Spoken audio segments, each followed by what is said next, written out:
பத்திரிகை நண்பர்களுக்கும் ஊடக நண்பர்களுக்கும் என்னுடைய வணக்கத்தை தெரிவிச்சுட்டு, பல நல்ல படத்தை கொடுத்ததுக்காகவும் சேரன் சாருக்கு நன்றி சொல்லலாம்.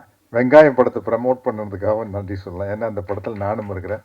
மேடையில் இருக்கிற அத்தனை பேருக்கு என்னுடைய வணக்கத்தை சொல்லிக்கிறேன். ராஜ்குமார் கிட்ட நான் சேர்ந்ததுக்கு மிக முக்கியமான காரணம் யாருன்னு கேட்டிங்கன்னா, பகுத்தறிவு பகலவன் தந்தை பெரியார் அவர்கள் தான். என்ன எனக்கு ஃபோன் பண்ணது வந்து தந்தை பெரியார் திராவிடர் கழக தலைவர் கோவை ராமகிருஷ்ணன் தான் ஃபோன் பண்ணார். நம்ம தம்பி ஒருத்தர் வராருங்க, ஐயாவோட தொண்டர், நீங்கள் என்னென்னு பார்த்து என்ன முடியுமோ செய்யுங்க. ஏன்னா அவருக்கும் பெருசாக சினிமா பற்றியெல்லாம் தெரியாது ராமகிருஷ்ணனுக்கு. வந்தால் இப்படி ஆசிட்டிஸ் நீங்கள் சத்யராஜாவே வரணும், அதில் ஒரு பாட்டு வருது, அதில் மட்டும் பெரியார் கெட்டப்பில் ஒரு 4-5 ஷாட் வந்தீங்கன்னா போதும் அப்படின்னு சொல்லி பண்ணேன். எனக்கு வந்து ஒரு படம் நடிக்கல எப்படி வரும் அப்படிங்கிறது தெரியாது. கேரக்டர் ரோல் பண்ண ஆரம்பிச்சதுக்கப்புறம் கதாநாயகன் நடிக்கலையாவது முழு கதையை சொல்லுவாங்க. இவங்க மியூசிக், இவங்க கூட நடிக்கிறவங்க, கவுண்டமணியான செந்தில், அது இதுன்னு ஒரு ஒரு பேக்கேஜ் இருக்கும். இப்போ கேரக்டர் ரோல் பண்ணிக்கிட்டு இருக்கீங்களா, ஒரு 20 வருஷமாக வந்து நம்ம கேரக்டர் தப்புலாம் இருந்தா போய் நடிச்சுட்டு வந்துடுது, அவ்வளோதான். நானும் கூட அதுக்கு ஒரு பஞ்சு டைலாக் வச்சுருக்கேன். வால்டர் வெற்றிவேல் அமெரிப்படை காலத்தில் சினிமா என் கையில் இருந்தது, இப்போ நான் சினிமா கையில் இருக்கேன். அதனால வந்து போனோமா வந்தோமா, அதுதான். அப்புறம் நான் நடிக்காத படத்தினுடைய இசை வெளியீட்டு விழா ப்ரமோஷனுக்கெல்லாம் நான் போகிறதில்ல. இப்போ சேரன் சார்னா போயானா என்ன, எழுத்தாளர் சங்க தலைவர், இயக்குனர் சங்க தலைவர், தயாரிப்பாளர் சங்க தலைவர்னா போயாகணும். நான் ஏன் போகிறதில்லைன்னா, பிரச்சனை என்னென்னா, மாதம் ஒரு படம் வருது. அது நான் போன மாதம் வந்து சாருகேசி, இந்த மாதம் ஜேடி நாயுடு, அடுத்த மாதம் மண்டாடி வருது. இப்போ நம்ம நடித்த படத்தை பற்றி நம்மளுக்கு சின்ன விமர்சனம் மனசுக்குள்ளே இருந்தாலும் கூட அது மேடையில் சொல்கிறது நாகரிகம் இல்லை. அந்த படத்தை பற்றி புகழ்ந்துதான் பேசியானும். எங்கிட்ட இருக்கிற மிஸ்டேக், ஒரு 2 பால் ஓவராகவே போடுவேன், எக்ஸ்ட்ராவாக 2 பால் போடுவேன். ஏன்னா அவங்கள மனிதர்களுடைய சந்தோஷம், குறிப்பாக கலைஞர்களுடைய சந்தோஷம் வந்து அங்கீகாரத்துக்காக ஏங்குவது தானே, பாராட்டுக்காக ஏங்குவது அப்படிங்கிறத மனிதனுடைய மனமே. அதனால் அதை நம்ம ஃபுல்ஃபில் பண்ணிட்டு போவோமே. நான் மணிவண்ணன் சார்லாம் சும்மா தமாஷா சிரித்து பேசினேன். தலைவரை, ஐஸ் வைக்கிறதுனா சின்ன கியூபெல்லாம் வைக்கக்கூடாது தலைவரை, அது வலிக்கிட்டு வந்துடும். பெரிய பாரை தூக்கி போட்டு அடிச்சிடணும். ஒன்றா அவன் மண்டை உடையணும், இல்லாச்சு ஐஸ் உடையணும், 2ல் ஏதோ வைக்கிற ஐஸை அப்படி வச்சுட்டு போயிடணும் அப்படின்னு சொல்லுவேன். பட் இந்த படத்துக்கு நான் ஏன் வந்தேன் அப்படின்னா, வெங்காயம் படம் பார்த்து பிரமிச்சு போயிட்டேன். ஏன்னா நான் போய் ஒரு நாள் நடிச்சுட்டு வந்தேன், 2 நாள் நடிச்சுட்டு வந்தேன். மற்றபடி உள்ளே என்ன இருக்குதுன்னு தெரியல. படம் பார்த்தப்ப என்னடா இவ்வளோ பிரமாதமாக இருக்குது, இது என்ன, டேக் ஆஃப் ஆகிறது கஷ்டம், எனக்கே தெரியும். ஆனந்தவனில் மட்டும் பிரமாதமாக விமர்சனம் எழுதுனான்னு நினைக்கிறல. அப்போ வந்து இந்த மாதிரி மீடியா எல்லாம் ஆனந்தவுடன், குங்குமம் மாதிரி பத்திரிகைகள் தான், எல்லா பத்திரிகையிலையும் பிரமாதமாக எப்படி சேரன் சார் ஆட்டோகிராஃப் வந்து அடிச்சு தூக்கு, ஒரு 10 நாள் கழிச்சு தான் செம பிக்கப்னு நினைக்கிறல.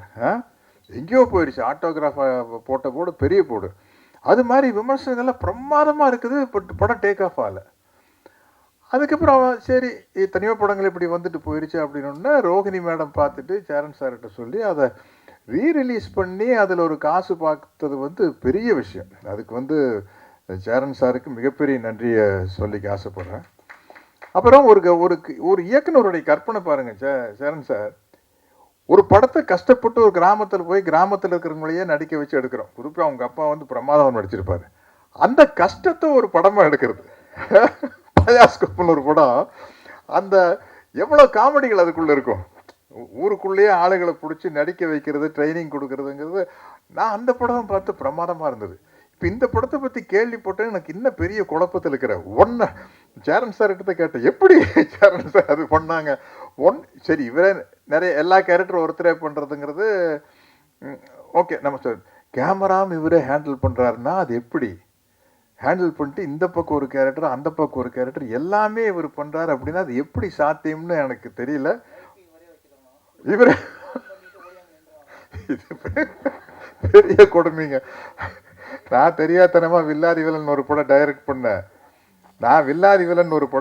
பண்ணேன். அதுவே வந்து எனக்கு ஒரு 125 படத்தில் நடித்ததுக்கப்புறம் ஒரு படம் டைரக்ட் பண்ணல. அப்போ தான் நடிப்புங்கிறது எவ்வளோ சுகமான வேலைன்னு தெரிஞ்சது. நான் தான் ஏங்க ஒரு படம் டைரக்ட் பண்ணுறோடு விட்டீங்க. ஏங்க ஆர்ட் டைரக்டர் கலை வந்து பேசுவார், இது சோஃபா போடலாமா சேர் போடலாமா. கலை, நீங்கள் தலைவரை கொஞ்சம் சோஃபா இருந்தால் பெட்டராக இருக்கும் அப்படின்னா, நக்மாவோட காஸ்டியூமர் வருவார், சார் புடவை கொடுக்கலாமா சார், சுடிதார் கொடுக்கலாமா. அவங்ககிட்டயே கேளுங்க, அவங்களுக்கு தெரியாதா. சரி சுடிதார் கொடுங்க, சுடிதார் குடிங்கன்னு டயலாக் எழுதலாமல் போகையில் ஹேர் ட்ரெஸ்ஸர் வரும். Sir நக்மாக்கு கொண்டையா loose Hera ஜடையா sir? அம்மா அம்மா தேவையா உனக்கு டைரக்ஷன்? ஃபைட் மாஸ்டர் ரேம்பர் வாட்சிங்கர் வந்து சார் நாளைக்கு எத்தனை ஃபைட்டர் வச்சுக்கலாம் அப்படிங்கிற ப்ரொடியூசர் ராம்நாத் நின்றுட்டே இருப்பார். 50ன்னு சொன்னால் அவர் வருத்தப்படுவாரா? ஒரு 10 சொன்னால் போகணும். 10ன்னா ஸ்டண்ட் மாஸ்டர் வந்து சார் 10 பேர் வச்சு எடுத்தால் நல்லா இருக்காது சார், கிராண்டாக இருக்காது பாரு. இவ்வளோ சிகலுக்கு நடுவில் படம் இதையெல்லாம் முடிச்சுட்டு மாமன் மகள்னு ஒரு படம் போகிறேன்னா ஜோடி மீனா, மணிவண்ணன், கவுண்டமணி அண்ணன், குருதனவால் டைரக்ஷன் பொள்ளாச்சியில் அப்படியே சொர்க்கமாக தெரியுது. ஷார்ட் அடினா போனோம், ஸ்டார்ட் கேமரா ஆக்ஷன் நடித்தோம், கட்டுனா வந்து உட்காந்த உலக அரட்டை அடிச்சுட்டு அங்கே லொக்கேஷன் இல்லாத மற்ற எல்லா நடிகர்களை பற்றி கலாய்ச்சிட்டு இருக்கிறவங்கள பற்றி பேச முடியாதுல்ல, இல்லாதவங்கள பற்றி எல்லாம் பேசி ஜாலியாக இருந்தது. இப்போ உண்மையிலேயே இந்த படம் வந்து எனக்கு பிரமிப்பாக இருக்குது. சரண் சார் நீங்கள் பார்த்தீங்களா?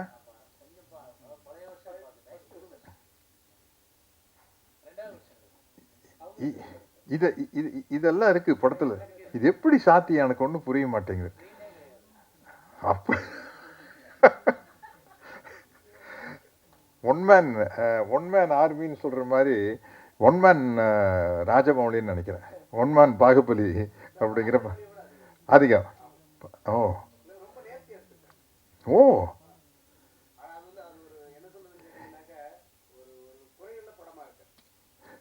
இல்லை, உண்மையிலேயே பத்திரிகை நண்பர்கள்கிட்ட நான் இது வரைக்கும் கெஞ்சி கேட்டுக்கிறேன், வேண்டி கேட்டுக்கிறேன்னுலாம் சொன்னதில்லைன்னு நினைக்கிறேன். என் ஞாபகத்துக்கு நான் நடித்த படத்தை எப்படியாச்சும் கொண்டு போய் ஜனங்கிட்ட சேர்க்கணும். எப்படியாச்செல்லாம் சேர்க்க முடியாது, நல்லா இருந்தால் தான் போய் சேர்க்க முடியும்.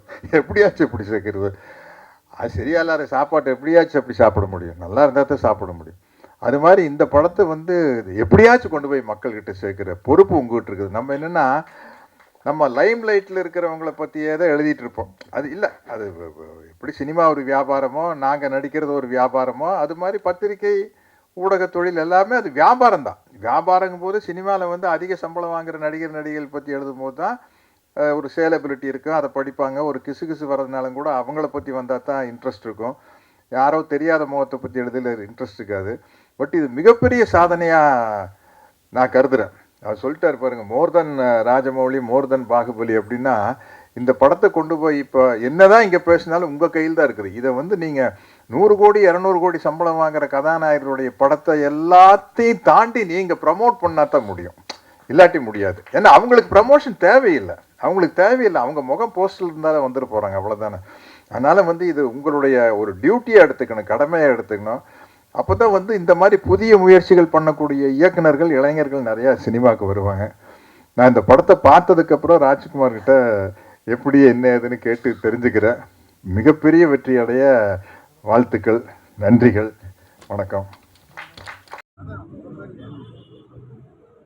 பேப்பர் படிக்கிறேன், பழைய சோறு பச்சை மிளகாயும் சாப்பிட்றேன், ஷூட்டிங் தான் போய் நடிக்கிறேன்.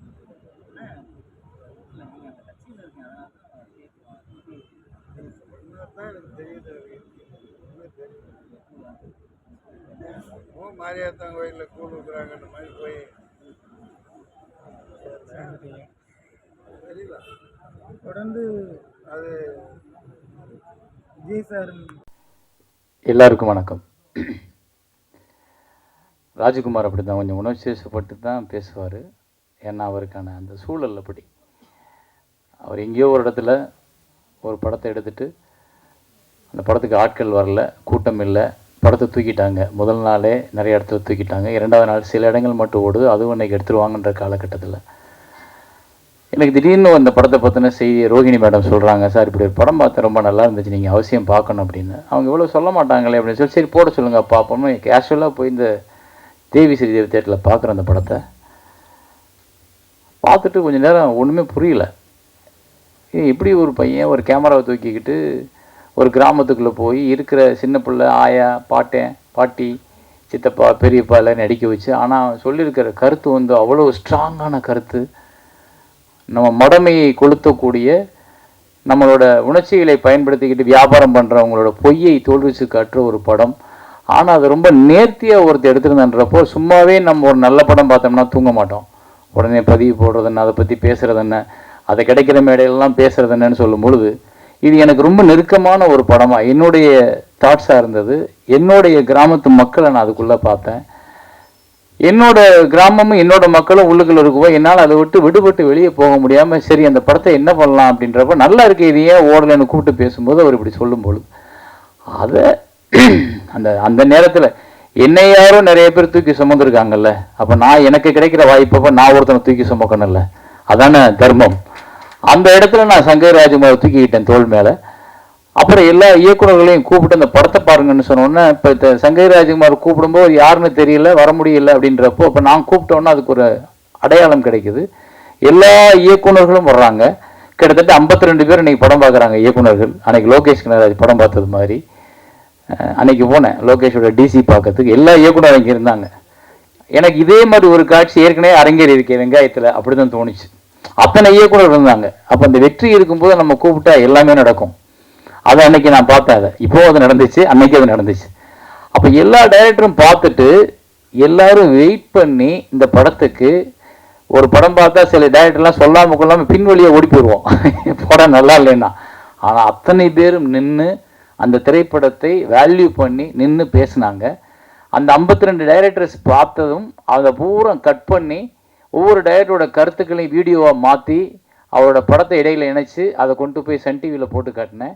சார் இப்படி இவ்வளோ டைரக்டர் சொல்லியிருக்காங்கன்னா ரொம்ப நல்ல படமாக தான் சார் இருக்கும் அப்படின்னு சொல்லிட்டு முதல்ல 5 ரூபாய்க்கு வாங்காத அந்த படத்தை 52 லட்ச ரூபாய்க்கு விற்றோம்.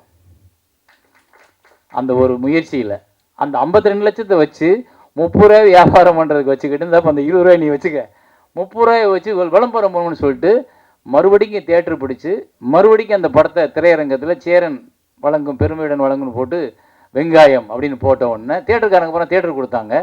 மறுபடிக்கும் அது 1 வாரமோ 10 நாளோ ஓடிச்சுல்ல, 10 நாள் ஓடிச்சு அந்த படம்.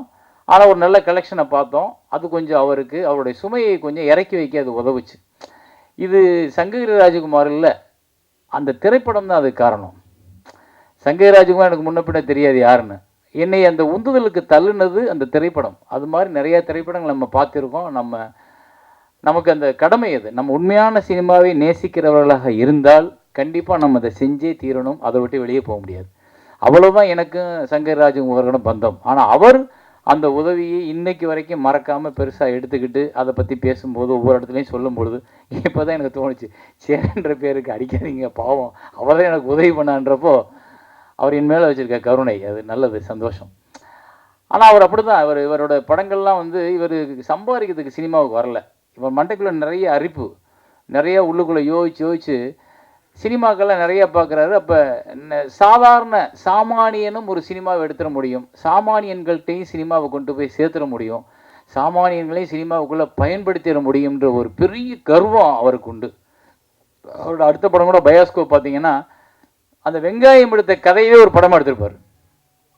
வெங்காயத்துக்கு ஒரு கஷ்டப்பட்ட அந்த கதையை எடுக்க அதை திருப்பி ஒரு படமாக்குனார்.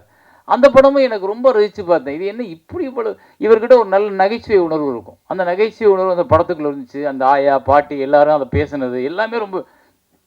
நம்ம ஊரில் என்ன ஒரே ஒரு பிரச்சனைனா, இந்த பெரிய நடிகர்கள் கமர்ஷியல் படங்கள் இதையே பார்த்துட்டு தியேட்டரை ஃபில் பண்ணுற கூட்டங்கள் இந்த மாதிரி படங்களை நழுவ விட்டுறாங்க.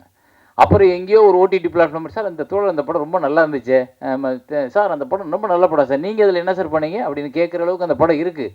ஆனால் தியேட்டரில் அதுக்கான ரெஸ்பான்ஸ் குறைவாக இருக்குது. அதுக்கு காரணம் நம்ம தான் அந்த படத்தை முன்னிறுத்தணும்.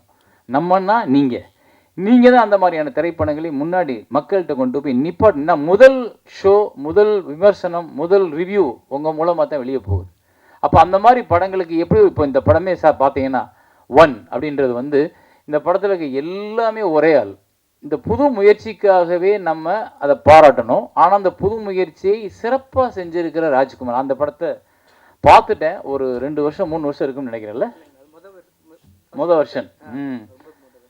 அப்போ நான் பார்த்துட்டு அந்த படத்தை பார்க்கும்போது எனக்கு என்னப்பா நீயே இவ்வளவையும் தூக்கி சுமந்துருக்கியே, எப்படி இது முடிஞ்சிச்சா எப்படி? அப்போவே அவர் கொஞ்சம் நல்லா இருந்தது. ஆனால் அது இப்போ மறுபடியும் இன்னும் நிறைய மாற்றி ரீஷூட் பண்ண மாதிரி திருப்பி ரீஒர்க் பண்ணி சிஜியில் எல்லாம் எல்லாத்தையும் மாற்றி இப்போ இந்த அப்போ பார்க்கும்போது இல்லை, இப்போ இருக்குதுலாம். இதை தொங்குறது நீங்கள் தான், மேலே இருக்குது நீங்கள் தான். அந்த மாதிரி படத்தில் வந்தீங்கன்னா இப்போ நம்ம ராஜ்குமாராக தெரிவார், ஆனால் வேறு ஆளாக தெரிவார். அதுக்கு எவ்வளோ மெனக்கடன் பாருங்க. ஒரே ஆள் நடித்து, ஒரே ஆள் இயக்கம் பண்ணி, ஒரே ஆள் ஒளிப்பதிவு பண்ணி, ஒரே ஆள் லைட்டு பார்த்து, ஒரே ஆள் எடிட் பண்ணி, ஒரே ஆள் சவுண்ட் ரெக்கார்ட் பண்ணி, இது எல்லாத்துக்கும் அவ்வளோ டைம் எடுக்கும். கிட்டத்தட்ட 3 வருஷம் 4 வருஷம்ன்றது உங்களுக்கு குறைவு. இன்னும் 10 வருஷம் கூட ஆகலாம் ஒரு சில படங்கள். அப்படிலாம் நடந்திருக்கு. ஸோ இந்த உழைப்பு உங்களை அடையாளப்படுத்தும். அப்புறம் இன்னொரு படம் இவர் ஒன்று பண்ணி வச்சுருக்காரு, இன்னும் ரிலீஸ் பண்ணலன்னு நினைக்கிறேன். அந்த காட்டுக்குள்ளே எடுத்த படம் என்ன படத்து பேர்? நெடும்பா. அதை நாங்கள் வந்து எங்கள் C2Hல வாங்கி ரிலீஸ் பண்ணுறதுக்காக வாங்கினோம். அது ஒரு அற்புதமான படம். கண்ணீர் வந்துடும் கடைசியில். அது எல்லாரும் நடிச்சிருப்பாங்க. இவங்க அப்பா ஒரு தலை சிறந்த நடிகர். அவங்க அப்பாவை தான் எனக்கு வெங்காயத்தில் ரொம்ப பிடிச்சிச்சு. அந்த கூத்து பாட்டு பாடுறவராக இருப்பார். அந்த நடு ரோட்டில் மகளுக்காக பிச்சை எடுத்து ரோட்டில் நின்று பாடுவார். அந்த வேஷம் வந்து எக்ஸ்ட்ரானரி. அதே மாதிரி அவர் ஒவ்வொரு படத்திலும் நடிக்கிறார். இப்போ கூட யாரோ ஒரு படத்தில் நடிக்க வச்சுருந்தாங்க. தண்டகாரண்யம் அதெல்லாம் பண்ணியிருந்தார். அவர் என்னன்னா அந்த நெடும்பாவில் ஒரு குழந்தை என்ன பண்ணும், சிட்டிக்குள்ளே இருக்க குழந்தை தெரியாமல் வழி தவறி ஒரு வேனில் ஏறி ஒரு இடத்துல போய் இறங்கி ஒரு காட்டுக்குள்ளே போயிடும். அது பூரா காட்டு மனுஷங்க. அவங்களுக்கு இந்த பாஷையே தெரியாது. ஆனால் அந்த மனிதர்கள்ட்ட ஒரு குழந்தை மாட்டிக்கிறோம். அந்த குழந்தை மேலே ஒரு அன்பு வச்சுருவாங்க இந்த காட்டுவாசிகள். அவங்க என்ன பண்ணுவாங்க, ஒரு இடத்துல அந்த குழந்தைக்கு உடம்பு சரியில்லாமல் வந்தோன்னே இந்த பிள்ளையை காப்பாற்றுறதுக்கு அவங்களுக்கு தெரியாது. அந்த பிள்ளையை எப்படியாவது காப்பாற்றணும்ட்டு நகரத்தையே விரும்பாத காட்டுவாசி 4 பேர் 2 பேர் அந்த குழந்தையை தூக்கிக்கிட்டு நகரத்துக்குள்ளே வருவாங்க. பயங்கரமாக இருக்குது அந்த ஹாஸ்பிட்டலுக்குள்ளே போகிற சீனெல்லாம். அவ்வளோ கண் கலங்கிரும் மனிதர்களுக்கு. அப்படிப்பட்ட ஒரு படத்தையும் எடுத்து வச்சுருக்காரு. அதையும் இன்னும் ரிலீஸ் பண்ணலை. நான் வந்து ஒரு 12 வருஷத்துக்கு முன்னாடி படத்தை பார்த்துட்டேன். இவர் என்னன்னா எடுத்து வச்சுக்கிட்டே இருக்காரு. இவர் காசு யாருக்கு இருக்கா அவங்களுக்கு? ஏன்னா வெங்காயத்துக்கு வாங்கின கடனை இன்னும் அடைச்சி முடிக்கல.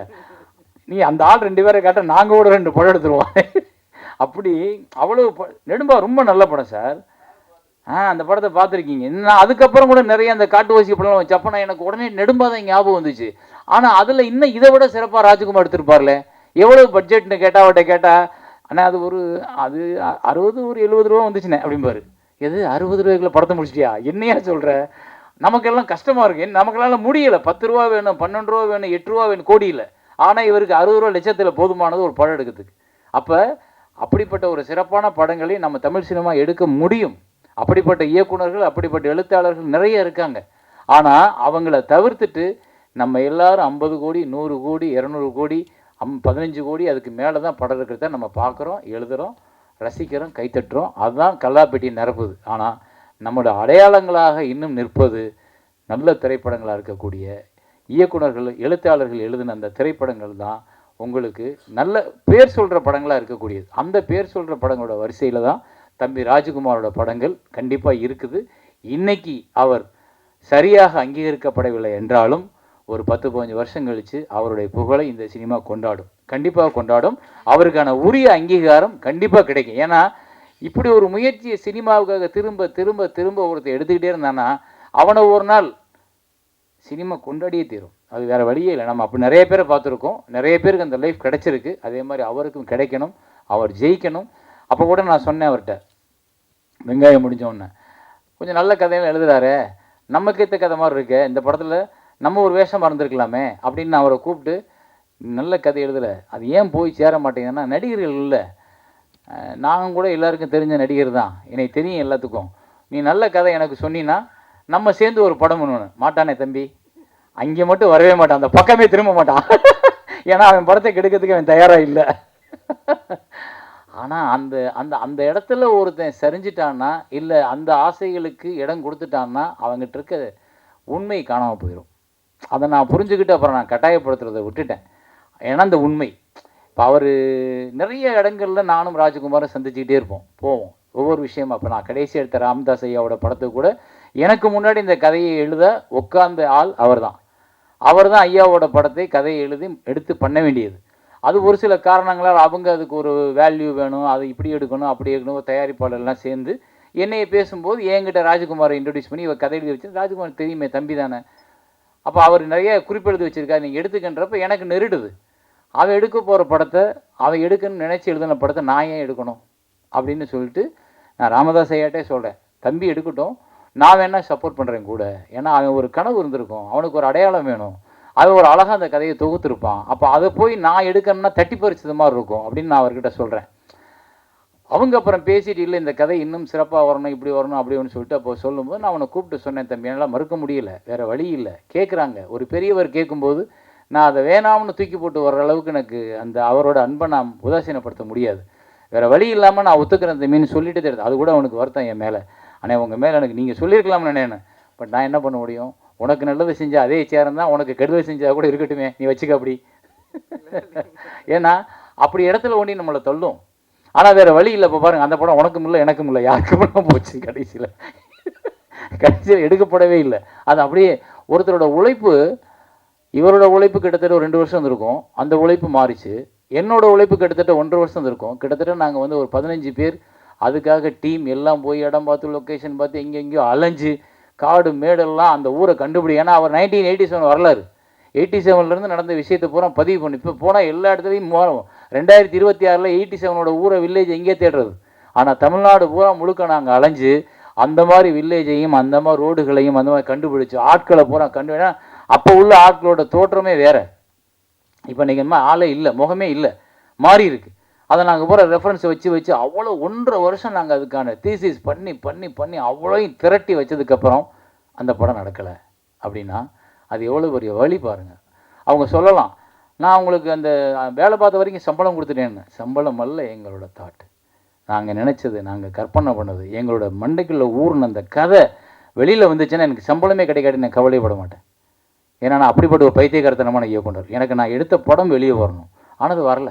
அது நின்றுச்சு. என்ன காரணம் கேட்டால் அப்பா அம்மையை சண்டை போட்டாங்க, படம் நின்று போச்சு. இப்போ அப்பா அம்மையை சேர்ந்துட்டாங்க, படம் எடுக்கிற ஆள் இல்லை. என்ன பண்ணுறது? சிரிக்கிறார் ஒருத்தர் என்னை நினச்சி பார்த்து. இதுதான் அவலம். அது மாதிரி தான் சினிமா வந்து எங்கே நம்மளை தூக்கிக்கிட்டு போகும், எங்கே நம்மளை ஏமாற்றும், எங்கே நம்மளை உட்கார வைக்கணும் தெரியாது. இந்த கூட இவர் எடுத்த முயற்சிக்கு இவரை தூக்கிட்டு போகணும். பார்க்கலாம் இந்த சினிமா என்ன பண்ணுதுன்னு. தேங்க்யூ. அழைப்பை ஏற்று என்னை வாழ்த்துவதற்காக இந்த படத்தில் வழக்கமாக ஒரு ஆடியோ லான்ச், ஒரு ப்ரெஸ் மீட் அப்படின்னா அந்த படத்தில் கலந்துக்கிட்டு அந்த படத்தில் நடித்த டெக்னீஷியன்ஸ், ஆக்டர்ஸ் எல்லாமே ஒரு பெரிய லைன் இருக்கும். இது ஒரு தனி மனிதன் அப்படின்னு ஒரே ஒரு மனிதனாக எடுத்த படம் அப்படிங்கிறதுனால நான் யாரையும் பெருசாக கூப்பிடணும்னு நினைக்கல. ஆனால் என்னுடைய தொடக்கம் முதல் இன்னைக்கு வரைக்கும் என்னுடைய ஒவ்வொரு முயற்சியிலையும் எனக்கு உறுதுணையாக இருந்து என்னை வாழ்த்தி எனக்கு வந்து தட்டி கொடுக்கக்கூடிய மிக முக்கியமானவர்களாக நான் அந்த சினிமாவில் நினைக்கிற 2-3 பேரை மட்டுமே நான் வந்து அழைச்சேன். எல்லாரையும் அழைக்கணும்னு நினச்சிருந்தா இதை பற்றி பேச நிறைய பேர் கூட இந்த படம் பார்த்துட்டு நல்ல நல்ல ரிவ்யூலாம் கொடுத்துருந்தாங்க. அவங்களெல்லாம் கூப்பிட்டுருக்கலாம். ஆனால் இதை எப்படி நம்ம ஒரு விஷயத்துக்கு ஒரு வேலைக்கு கிளம்பும்போது, ஊருக்கு கிளம்பும்போது அம்மா அப்பா கிட்ட சொல்லிட்டு கிளம்புற மாதிரி ஒரு அம்மா அப்பான்னா எப்படி முக்கியமான ஒரு கேரக்டர் நம்ம லைஃப்பில், அந்த மாதிரி இந்த சினிமாவில் நான் ரொம்ப மிக முக்கியமாக யாரை நான் மதிக்கிறனோ அவங்க 2 பேரையும் நான் இதுக்கு வரணும் அப்படின்னு நான் ரொம்ப எதிர்பார்த்தேன். அதே மாதிரி என்னுடைய இந்த பணிகளில் நான் எப்போ இந்த படம் பார்த்த உடனே எல்லாத்துக்கும் என் கூட வந்து நிற்கக்கூடிய லெனின் பாரதி தோழர், ஏஆர்கே ராஜராஜா சார் 2 பேரையும் மேடைக்கு அழைக்கிறேன். வாங்க தோழர்.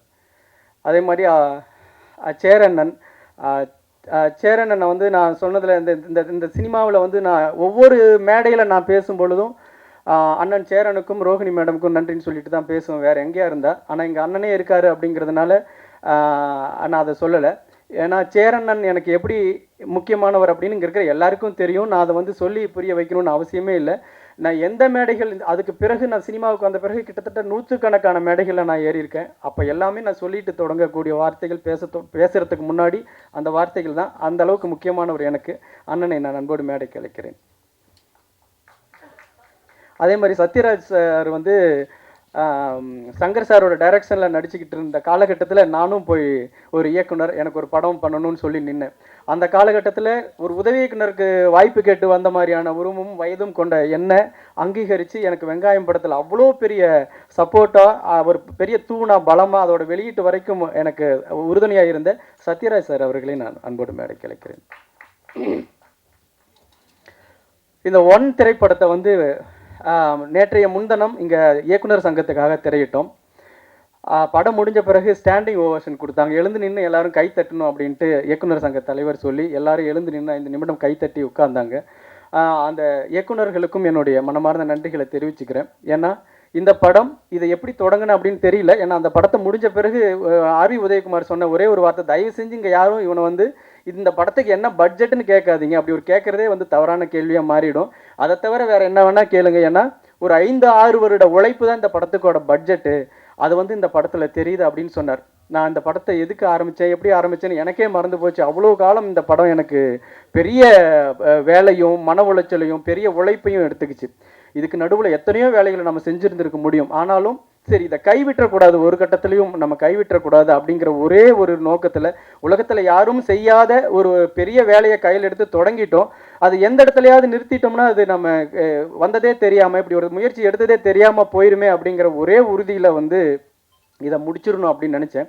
முடிச்சுட்டு இப்போ வர 21ஆம் தேதி அதை வெளியீட்டுக்கு கொண்டு வர இருக்கிறேன். இதில் எத்தனையோ இடையூறுகள், பயணங்களில் தடை எல்லாமே இருந்தாலும் இந்த வெளியீட்டுன்னு வந்து நிற்கும்போது நான் வெங்காயம் படத்தில் அனுபவித்த அந்த விஷயம் தான் எனக்கு ஞாபகம் வந்துச்சு. ஏன்னா எனக்கு கிடைச்ச அனுபவம் இந்த உலகத்தில் எந்த இயக்குனருக்கும் தயாரிப்பாளருக்கும் கிடைச்சிருக்காது. ஒரே படத்தை எடுத்து அதை ஒரு தோல்வியும் பார்த்து ஒரு வெற்றியும் பார்த்த ஒரே ஒரு படமும் இயக்குனர் நான் தான். முதல்ல நான் வந்து சேரனுக்கு முன் சேரனுக்கு பின் அந்த மாதிரி தான். வெங்காயம் படத்தை முதல்ல வெளியிட்டப்போ 2 நாள் 3 நாள் ஒரு 2 ஷோ 3 ஷோ யாருக்குமே தெரியாமல் அது வந்து வைண்ட் அப் ஆகி வந்துச்சு. அதுக்கப்புறம் சேரன் நான் பார்த்த பிறகு தான் அந்த படம் வந்து சன் டிவியில் பிஸ்னஸ் ஆச்சு. மறுபடியும் திரும்ப 100க்கும் மேற்பட்ட தியேட்டர்களில் வந்து திரையிடப்பட்டுச்சு.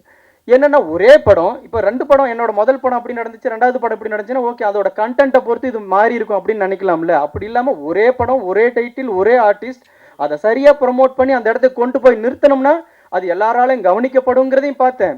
அந்த இடத்துல நம்ம தப்பு பண்ணோம்னா அது யாருக்கும் தெரியாமல் போயிடும் அப்படிங்கிறதையும் பார்த்தேன். அப்போ நீங்கள் வெங்காயம் படத்துக்கு நீங்கள்லாம் கொடுத்த சப்போர்ட்டு, நீங்கள்லாம் கொடுத்த ஆதரவு, நீங்கள்லாம் முதல் வாட்டி நீங்கள் படம் பார்த்தப்பவே இந்த பத்திரிகைகளில் கொண்டாடினது, இதெல்லாம் தான் அந்த படத்தை காப்பாற்றி சேரண்ணனுடைய பார்வைக்கு கொண்டு போய் அது வந்து வேறு மாதிரியான ஒரு இடத்துக்கு போச்சு. இப்போ இந்த படத்தில் எல்லா வேலைகளையும் செஞ்சு யாருடைய உதவியுமே இல்லாமல் எல்லா வேலைகளும் இது ஒரு மனிதனாக செஞ்சு, ஆனால் எல்லாத்துக்கும் ஆதாரமும் வச்சுருக்கிறேன். நான் செஞ்சு முடிச்சிட்டேன்.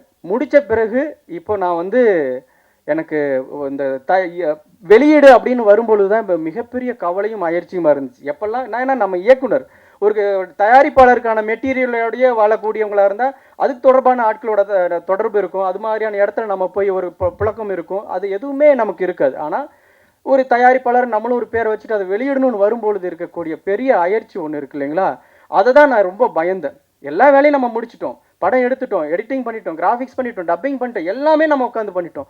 இதை வெளியிடுறதுக்கு என்னடா பண்ண போகிறோம் அப்படிங்கும்போது தான் எனக்கு ஒரு பெரிய மலைப்பாக இருந்துச்சு. ஏன்னா ஏற்கனவே நான் ஒரு அடி வாங்கியிருக்கேன்.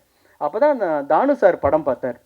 படம் பார்த்துட்டு ரொம்ப ஆச்சரியம். அவர் கொடுத்த எனக்கு ஆஃபர்லாம் வேறு ஆஃபர். அவர் வந்திருந்தால் அவர் வாயிலேயே சொல்லியிருக்கலாம். மிகச்சிறந்த ஒரு வார்த்தைகளை சொன்னார். அப்போ நான் ரிலீஸ் பண்ணுறேன் சார் அப்படின்ட்டு போய் நான் அவர்கிட்ட உட்காரும் பொழுது நான் எப்படி தயாரிப்பாளர், ஓகே ஒரு டிஸ்ட்ரிபியூட்டர் எங்கே பிடிக்க போகிறோம், இதுக்கு மீடியாட்டர் யார், எந்த ஊருக்கு எங்கே நம்ம திரையரங்களை கொண்டு போய் சேர்த்த போகிறோம். ஏன்னா எல்லா படைப்புகளையும் கொண்டாந்துட்டு மக்கள்கிட்ட கொண்டு போய் சேர்த்தும் போது தான் பெரிய பிரச்சனையாக உருவாகுது. மக்கள்கிட்ட போய் சேரல, இல்லை இது மட்டும் நீ நல்லா ப்ரமோஷன் பண்ணி நல்லா தேட்டர் போட்டிருந்தீங்கன்னா எல்லாம் சூப்பராக வந்திருக்குன்னு எத்தனையோ படங்களுக்கு நம்ம சொல்லி கேள்விப்பட்டிருக்கோம். அந்த மாதிரி இந்த 5-6 வருட கால உழைப்பை வந்து இந்த தேட்டர் கிடைக்காம, நம்ம சரியான டிஸ்ட்ரிபியூட்டர் கிடைக்காம நம்ம வந்து இந்த படத்தை வீணடிச்சிருவோமோ அப்படிங்கிற ஒரு கவலையில் தானு சார்கிட்ட நான் போய் சொல்கிறேன், சார் எனக்கு வந்து எப்படி ரிலீஸ் பண்ணுறது என்னன்னே ஒரு குழப்பமாக இருக்குது, நீங்கள் எனக்கு கொஞ்சம் கைட் பண்ணும் அப்படின்ட்டு.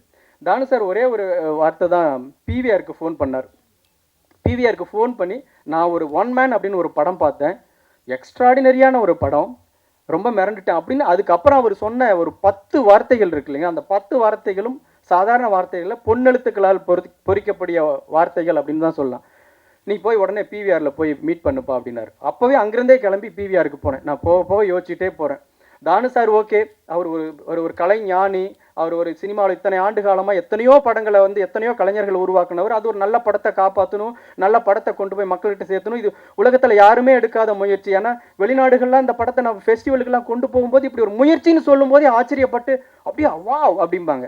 நம்ம ஊரில் அதை எப்படி எடுத்துக்குவாங்க, நம்ம ஊர் ஆடியன்ஸோட மனநிலை எல்லாத்தையும் ஒரு கேள்வியோட மனநிலையோடய அணுகிடுவாங்களோ அப்படிங்கிற பயத்தோடு நான் யோசிச்சுட்டே இருக்கேன். ஏன்னா பிவிஆருங்கிறது ஒரு கமர்ஷியல் ஒரு நிறுவனம். அது வந்து எது வியாபாரமாகுதோ அதை போட போகிறாங்க, எது காசு வருதோ அதை போட போகிறாங்க அப்படின்னு நினச்சிட்டு இவங்க இப்படி சொன்னால் என்ன சொல்லலாம், இல்லை ஆர்டிஸ்ட் யாருன்னு கேட்பாங்க. இது ஆர்டிஸ்ட்டை வச்சு பண்ண முடியாது. ஏன்னா ஒரு கதாநாயகன், தெரிஞ்ச கதாநாயகன் இருந்தால் இந்த படத்தை வந்து உடனே மக்கள் வந்து பார்த்துருவாங்க. அப்படின்னா அது ஒரு தெரிஞ்ச கதாநாயகன், ஃபெமிலியராக இருக்கிற ஒருத்தர் அவரே கேமரா எடுத்துகிட்டு போய் அவரே எடிட் பண்ணி அவரே பார்க்க முடியாதுங்கிற ஒரு சூழல். அப்போ நான் பண்ணுறேன் அப்படின்னா எனக்கு இன்னும் ஃபேஸ் வேல்யூவோ எனக்கு யாருன்னே தெரியாது. இப்போ நான் தான் பண்ணி ஆகணுங்கும் போது வேறு வழியில் நானே இந்த ஒரு ஆள் நடித்த படம் அப்படிங்கிறதுனால இந்த அட்டம்ப்டை எடுக்க வேண்டியதாக போயிடுச்சு. இப்படி கேட்டாங்கன்னா பிவிஆரில் கேட்டாங்கன்னா என்ன சொல்கிறது, அக்செப்ட் பண்ணுவாங்களா, ஆர்டிஸ்ட் இல்லைன்னு சொல்லுவாங்க, எப்படி ரிலீஸ் பண்ண போகிறீங்க, பேனர் வேல்யூ என்ன, இதெல்லாம் கேட்பாங்களே அப்படின்ட்டு போய் உட்கார்றேன். சார் தானு சார் சொன்னார், இதுதான் என்னுடைய படம், ஒரு 5-6 வருட கால உழைப்பு, இந்த உலகத்தில் யாருமே எடுக்காத ஒரு முயற்சி, நீங்கள் எங்கே வேணாலும் செக் பண்ணி பாருங்கள், நெட்டில் இதெல்லாம் செக் பண்ணி பாருங்கள், நான் உங்களை நம்பி வந்திருக்கேன் சார், எனக்கு இது தேட்டரில் கொண்டு போய் நீங்கள் போட்டு கொடுக்கணும் அப்படின்னு. பிவிஆர் அலுவலகத்தில் உட்காந்துட்டு கொஞ்ச நேரம் அப்படியே அமைதியாக இருந்தாங்க, பார்த்துக்கிட்டே இருந்தாங்க. அவர் அசோக், பாலா, கதிர் அப்படிங்கிறவங்க உட்காந்து பார்த்துக்கிட்டே இருக்காங்க. சார், இந்த முயற்சி உலகத்தில் யாருமே எடுக்காத ஒரு முயற்சி, தமிழ்நாட்டில் நீங்கள் எடுத்திருக்கீங்க. எப்படி நீங்கள் தொடங்கும் போது உங்கள் அப்பா அம்மா, உங்கள் குடும்பத்தில் இருக்கிறவங்க, உங்கள் நண்பர்கள்லாம் சப்போர்ட் பண்ணியிருப்பாங்க, அப்புறம் உங்கள் இயக்குநர்கள் இங்கே இருக்கிறவங்களாம் சப்போர்ட் பண்ணியிருப்பாங்க, ஒவ்வொரு கட்டத்துலையும் ஒவ்வொருத்தர் சப்போர்ட் பண்ணியிருப்பாங்கல்ல, அந்த மாதிரி எங்களுடைய பங்களிப்பாக நாங்களும் உங்களுக்கு சப்போர்ட் பண்ணுறேன் சார் அப்படின்னு சொல்லி ஒரு வார்த்தை சொன்னாங்க. எனக்கு அவ்வளோ ஆச்சரியமாக இருந்தது. ஏன்னா ஒரு முக்கியமான ஒரு வணிக நிறுவனம் ஒரு சின்ன படங்களுக்கு கொடுப்பாங்களா, அவங்க தேட்டர் ஃபுல்லாகக்கூடிய ஓவர் ஃப்ளோ ஆகக்கூடிய படங்களை தானே முக்கியத்துவம் கொடுப்பாங்க அப்படின்னு நினச்சேன். இந்த படத்துக்கும் நாங்கள் கை கொடுக்குறோங்க. உங்கள் படம் ஒரு அரிய முயற்சி, கண்டிப்பாக நாங்கள் இதை மக்கள்கிட்ட கொண்டு போய் சேர்த்துறதுக்கு எங்களோட பங்களிப்பு என்னவோ அதை கண்டிப்பாக நாங்கள் செய்வோம் அப்படின்னு சொல்லி, எனக்கு அதாவது பெரிய தடைக்கல்லாவே இருந்து எனக்கு அந்த இடம் தான், எப்படி கொண்டு போய் சேர்த்த போகிறோமோ அப்படின்னு. நாங்களும் இதில் ஒரு பார்ட்டாக இருந்து உங்கள் படத்தை கொண்டு போய் சேர்த்துறோம் அப்படின்னு சொன்ன பிவிஆர் நிறுவனத்துக்கு என்னுடைய மனமார்ந்த நன்றிகளை நான் தெரிவிச்சுக்கிறேன் இந்த நேரத்தில்.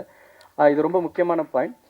முதல்ல இனிமேல் நான் அதிகம் பேசுகிற நேரம் இல்லை, இனிமேல் படமும் பார்க்க வேண்டியது அப்படி இருக்கிறதுனால, இந்த படத்தை நான் எடுத்துகிட்டு போஸ்ட் ப்ரொடக்ஷன் பண்ணுறதுக்கு ஆரம்பித்த நாளில் எனக்கு நிறைய பெரிய ஸ்டூடியோ வேலைகள் நிறைய இருந்தது. நான் எப்படி பண்ண போகிறேன், 5.1 மிக்ஸ் பண்ணணும், அதுக்கான எக்யூப்மெண்ட்டு, அதுக்கான சிஸ்டம், மிக்சர், இதெல்லாம் நான் வாங்கணுன்னா அது பெரிய காசாக இருந்தது.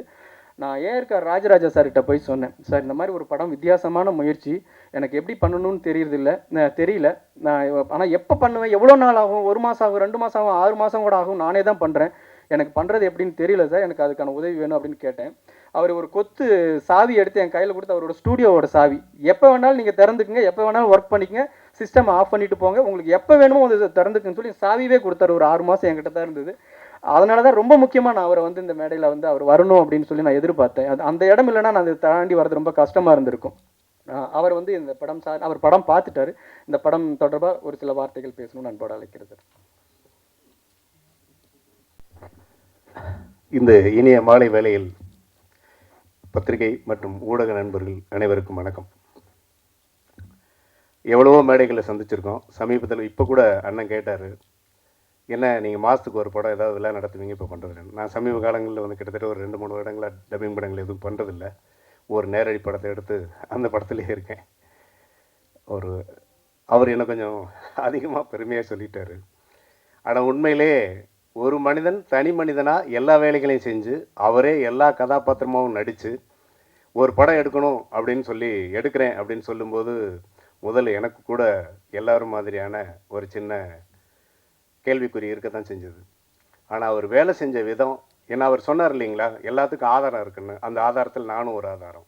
என்னென்னா அவர் மட்டும்தான் இந்த பக்கம் டப்பிங் தேட்டர்லேயும் அவர் தான் ஒர்க் பண்ணார், இந்த பக்கம் மிக்சிங் தேட்டர்லேயும் அவர் தான் ஒர்க் பண்ணார். அதனால் அது முடிஞ்சதுக்கு பின்னால் அப்புறமா படத்தை இப்போ நான் சமீபத்தில் பார்த்த பின்னால் ஒரு மாதிரியான மனசு ஒரு வகையில் நெகிழ்ச்சியில் பெருமை அடைஞ்சிருச்சு. என்ன காரணம்னா, அந்த படத்தை எப்படி எடுக்கணுமோ அப்படி சரியான தொழில்நுட்ப தரத்தில் மிக அற்புதமான ஒரு படமாக அவர் உருவாக்கியிருக்கார்.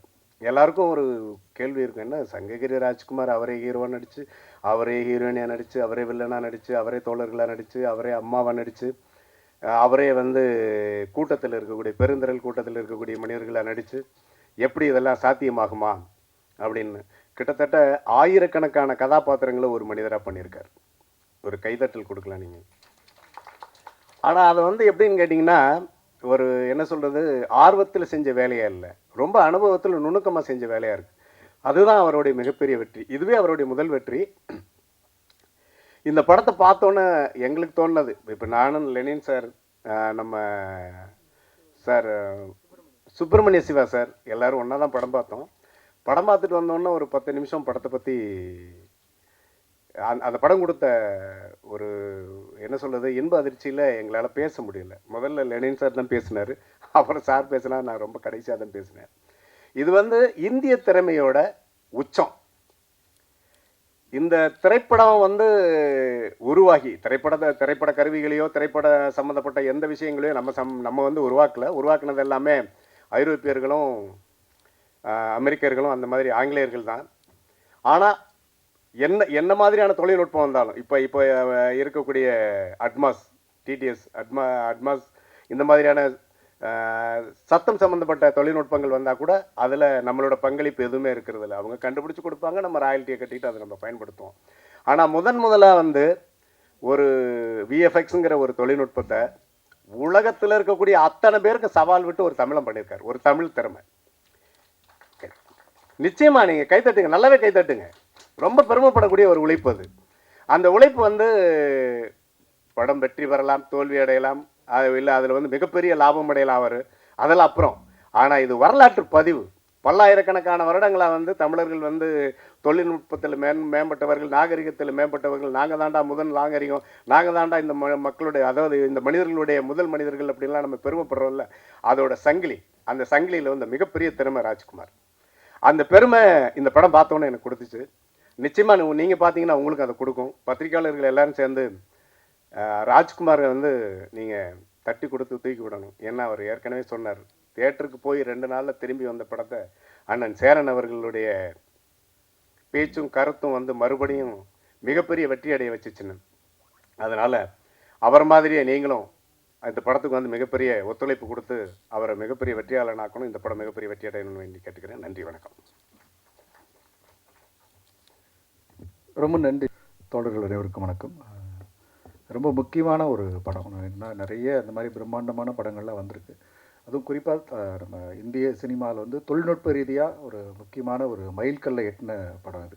நிறைய படங்கள் தொழில்நுட்பத்தில் வந்து ரொம்ப நுட்பமாலாம் பண்ணியிருக்காங்க. ஆனால் வந்து அதுக்கு பின்னால் ஒரு ஆயிரக்கணக்கான ஆட்களுடைய ஒரு தொழில்நுட்ப வல்லுநருடைய உழைப்பு இருக்கும், பெரிய பெரிய பொருளாதாரம் இருக்கும், பெரிய நிறுவனங்கள் இருக்கும். ஆனால் அது எதுவுமே இல்லாமல் ஒரு தனி மனிதனாக ஒரு பெரிய முயற்சியை வந்து ராஜ்குமார் தோழர் பண்ணியிருக்கிறாரு. அதுக்காக தான் நான் அது கூட வந்து நிற்கிறேன். ஏன்னா இது வந்து ஒரு சினிமா வந்து ஒரு காட்டுத்தனமாக நேசிக்கிற ஒருத்தன் வந்து, அதிலும் வெறுமனே சினிமாவை மட்டும் நேசிக்காமல் அதுக்குள்ளே இந்த சமூகத்துக்கு ஏதாவது ஒரு கருத்தை சொல்லணும் அப்படிங்கிற ஒரு அங்கலாய்ப்பு இருக்குல்ல, அப்படிப்பட்ட ஒரு கலைஞன். அதனால நம்ம துணை நிற்கணுன்ட்டு இந்த படத்துக்கு அந்த அடிப்படை தான் நான் கூட வந்து நின்றேன்.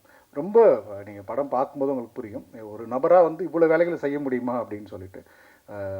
தமிழ் சினிமாவை நேசிக்கிற, இல்லை சினிமாவை நேசிக்கிற அத்தனை கலைஞர்களும் அத்தனை ஜாம்பான்களும் இந்த படத்துக்கு வந்து உறுதுணையாக நிற்கணும் அப்படிங்கிறத இந்த நேரத்தில் நான் வேண்டுகோளை விடுத்துக்கிறேன். அப்புறம் வந்து இயக்குனர் சங்கம் வந்து அன்றைக்கே சொன்னாங்க இவரை வந்து பயன்படுத்திக்கணும் அப்படின்னு சொல்லிட்டு. அன்றைக்கி நாங்கள் படம் பார்த்துட்டு இருக்கும்போது கூட சுப்பிரமணிய சிவண்ணா கூட சொன்னார், நீ விஎஃப்எக்ஸ் கம்பெனி ஆரம்பிச்சிருப்பா போதும் அப்புறம் அப்படின்னாங்க. அதெல்லாம் தாண்டி வந்து ராஜ்குமார் வந்து ஒரு மிக நுட்பமான நடிகர். நான் வந்து ஃபெட்னாக் போகும்போது அங்கே கூத்து பண்ணார். கூத்தில் வந்து அவ்வளோ பிரமாதமாக, ரொம்ப நான் பின்னால் உட்காந்து பார்த்தேன்.